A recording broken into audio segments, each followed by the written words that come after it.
હું માછેલ પૂર્વ સરપંચ એલડી પરમાર તમામ ક્ષત્રિય અને તમામ રાજપૂત સમાજને 7મી તારીખે 100% મતદાન કરવા વિનંતી કરું છું। મિત્રો, આ વખતે આપણા સમાજ દ્વારા, આપણા વડીલો દ્વારા જે નક્કી કરવામાં આવ્યું છે એ મુજબ આપણે ભારતીય જનતા પાર્ટી વિરુદ્ધ મતદાન કરવાનું છે। એનું કારણ એક જ છે કે ગુજરાતમાં અને ભારતમાં ઉભા રહેલા તમામ ભારતીય જનતા પાર્ટીના ઉમેદવાર એ આપણી માટે પુરુષોત્તમ રૂપાલા છે અને આપણે પુરુષોત્તમ રૂપાલા વિરુદ્ધ મતદાન કરવાનું છે।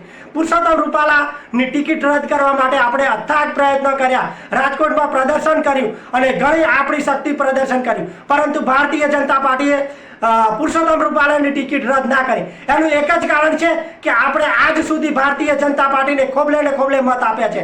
156 સીટ આ વખતે ગુજરાત વિધાનસભામાં આપી, તેનું જ કારણ છે।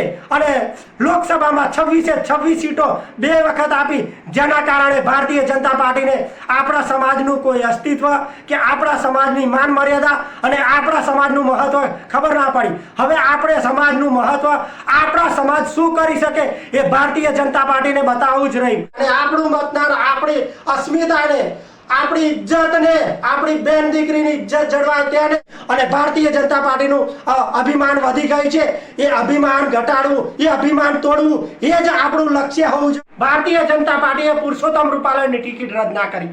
એમાં કોઈ રહસ્ય હોઈ શકે, રહસ્ય કંઈ પણ હોઈ શકે, કદાચ ગોધરા કાંડનું રહસ્ય પણ હોઈ શકે। ગોધરા કાંડનું રહસ્ય મોદીજીનું રૂપાલા જાણતા હોય એના કારણે પણ રદ ના કરી। કોઈ પણ કારણ હોય, આ વખતે આપણો એક જ નિર્ણય હોવો જોઈએ અને એ નિર્ણય એટલે ભારતીય જનતા પાર્ટી વિરુદ્ધ 100% મતદાન। આ એ જ સમાજ છે, ક્ષત્રિય સમાજ, જે સમાજની દીકરીઓ ઇજ્જત માટે અગ્નિકુંડમાં પોતાનું બલિદાન આપી દીધું છે। આ એ જ સમાજ છે જે સમાજની દીકરીઓ સતી પતા વહારી રહેતી હતી। આ એ જ સમાજ છે જે સમાજે 1 વધુ કુરબાની આપી દીધી છે અને આ એ જ સમાજ છે જેને ગાયો માટે પોતાના ધડ આપી દીધા છે।